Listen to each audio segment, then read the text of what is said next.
गरीब किसान की कहानी।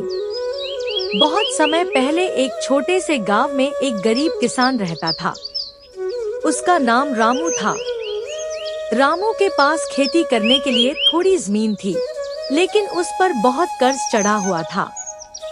वह दिन रात मेहनत करता, लेकिन फिर भी उसे अपनी जरूरतें पूरी करने में मुश्किल होती।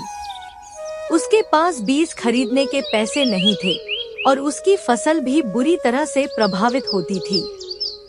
एक दिन रामू ने सोचा, अगर मेरी किस्मत मुझे मदद नहीं कर सकती, तो मुझे खुद कुछ करना होगा। उसने खेत में बुवाई करने का फैसला किया, लेकिन उसके पास बीज खरीदने के पैसे नहीं थे। फिर वह अपने खेत के एक कोने में उगी घास को इकट्ठा करने गया। उसने उन घासों को बेचने का निर्णय लिया और उसी पैसे से उसने कुछ बीज खरीदे। रामू ने बीज बोए और दिन रात मेहनत से उनकी देखभाल करने लगा। उसने अपनी फसल को सही समय पर पानी दिया, उसमें खाद डाली और अच्छे से जंगली जानवरों से भी बचाया। कुछ महीने बाद उसकी मेहनत रंग लाई और फसल पूरी तरह से तैयार हो गई। अब उसकी फसल बहुत उर्वरक और उच्च गुणवत्ता की थी।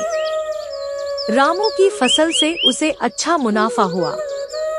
अब उसने कर्ज चुकाया और धीरे धीरे अपनी जिंदगी को बेहतर बनाया। समय के साथ उसकी मेहनत और संघर्ष ने उसे अपने सपने को सच करने का मौका दिया। सीख इस कहानी से यह सीखने को मिलता है कि कठिनाइयों के बावजूद अगर इंसान मेहनत, संघर्ष और सही सोच से काम करता है, तो वह किसी भी समस्या का समाधान निकाल सकता है।